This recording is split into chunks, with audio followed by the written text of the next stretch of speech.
Hello everyone, welcome back to the channel. It's your boy Johnny Bagodonuts, and we're here for another iteration of the First Four, which is where I play a game for 4 hours and then give you the good, bad, and ugly of it. Today we're looking at Praey for the Gods, an action survival game from No Matter Studios. It was actually on Kickstarter back in like July 2016. They surpassed their goal, smashed it away, and now we're here with it. It's in early access on PC, and it's essentially, you know, Shadow of the Colossus meets Zelda Breath of the Wild. Actually, that's just what it is. Let's call a spade a spade. It's Shadow of the Colossus meets Breath of the Wild.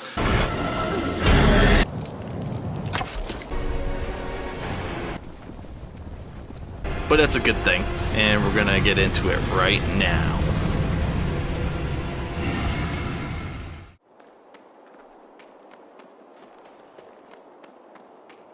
So there's a lot to like in this game. Just starting with graphics, they are good. I'm not going to say it's the best looking game ever, but there's definitely way worse. They did a lot that actually surprised me, more environment wise, you know, with the wind, the snow, the tracks in the snow. It was cool though. I enjoyed it. It has a good visual style.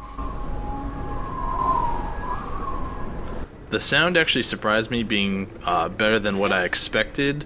It doesn't go too crazy as, you know, throwing a lot of stuff at you, but what they do is good.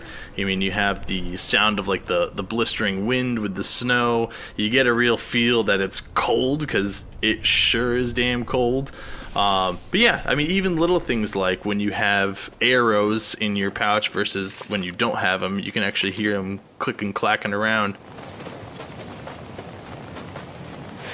And the giants themselves definitely have a very large and fierce sound to them, which is terrifying. I pooped my pants at least twice.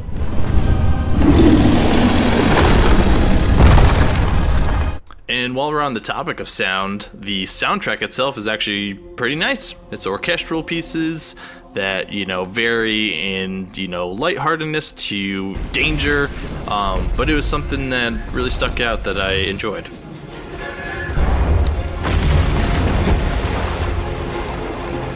The game has you balancing 3 different survival mechanics. You got hunger, sleep, and body warmth. It never really feels like it's punishing, but it does push you to make sure that you're keeping those levels up. And there's definitely different tasks for you to do to basically help that. So you gotta hunt for some food, you can start some fires, get your body warmth up, you can rest. It felt cool. I liked it. I actually enjoyed it. These things usually annoy me, but I really didn't mind it in this game. I'm not gonna lie, I was a little disappointed when I found out that there was only gonna be 5 giants to slay.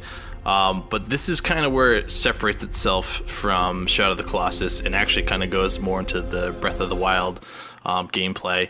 So there's a lot of in-between stuff, and you have some, you know, minions that pop up that will attack you. There are wraiths that come out that try to swarm past you. So there's definitely people to kill and things to do on your way to getting to those giants. Your character has a stamina wheel that drains pretty much with every action that they do, whether it be climbing, jumping, sprinting. So you have to balance that as well. You don't really get punished for using any of that stuff because the cooldown time is super quick. On your journey, you will find different puzzles, and they vary. They're not too difficult, but I really like them. I actually found myself seeking them out. They kind of felt like old Tomb Raider-ish, and I don't know if that's because a lot of them took place in, you know, caves and whatnot. But this was a pleasant surprise and something that made you look around. It rewarded you for exploring the area, so I really, really liked that. I spoke previously about the minions and the wraiths that you encounter on your way to the giants, but there's actually some spots there where there's almost like these mini boss characters. They're definitely in between the size of the minions and the giants. and they are fairly difficult, but they drop you a bunch of stuff, which is awesome. My only downside I saw was that the two that I encountered were basically the same character. So lack of variety, but they were still fun, and I enjoyed that they kind of have different levels of enemies. The giants themselves are fun, even though they're not that difficult, and this is like straight up ripped from Shadow of the Colossus, and I'm talking like even animation style of when you're going to hit their weak spots. I mean, instead of a sword that you're driving into them, you're, you know, pulling up a cylinder and pushing it back down. I mean, you're looking to find how to get on these things, where the weak spots are, and then defeating them. I mean, yeah, you've done it before, but you're gonna have fun doing it here as well. Last but not least, they have an upgrade system. It's fairly light, but you know, you can upgrade your clothing, your bag, and your gliding cloth that you have. You know, upgrading clothes is going to give you more armor and warmth and speed, while the bag obviously gives you more space, and the gliding cloth a further distance to fly. I really liked it because it pushed you to, you know, not only hunt for food, but hunt for skins and materials to upgrade these things.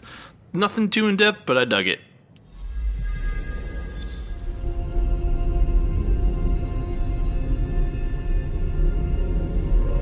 Alright, we'll move on to the bad. I think this is going to be a big one for people, but there's definitely a lack of story.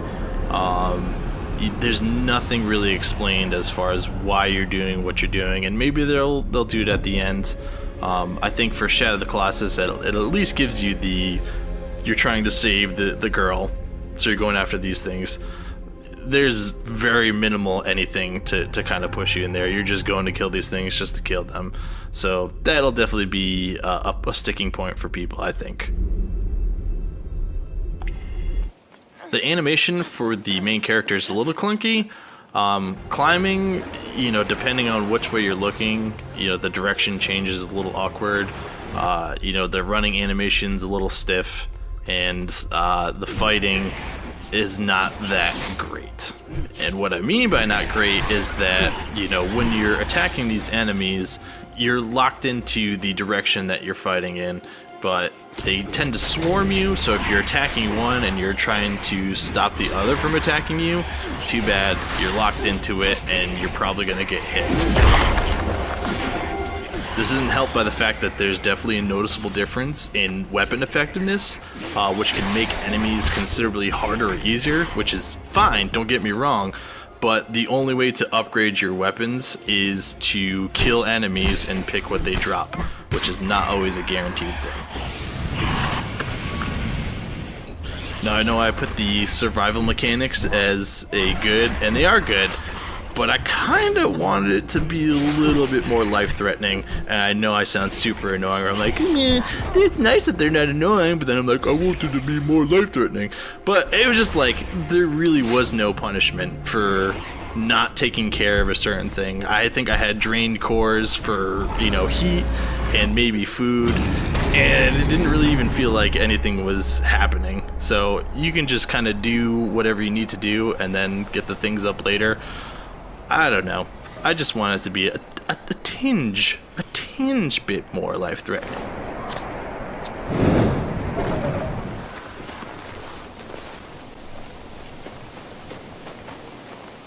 I'm leaving this category open because it is an early access game. I don't really think it's fair to hit it in areas that it could potentially be fixed. So right now, we're just going to have it as nothing.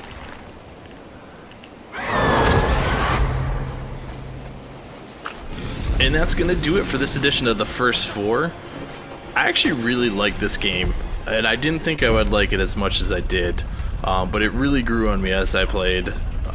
You know, it is an amalgamation of a whole bunch of different games, but it's a lot of good games that they're pulling from. You know, with it being early access, it definitely gets some forgiveness in there, and you don't know how far into early access they are. You know, is the game almost complete? Is it not? We'll see. But in its state right now, it's really good. So, you know, if you're hankering for some Shadow of the Colossus or Breath of the Wild, or you just want to try something new, pick it up. I recommend it. Thanks again for coming by. Subscribe, like, share, do all that stuff. It's your boy, Johnny Bagodonuts. We'll catch you on the flippy floppy.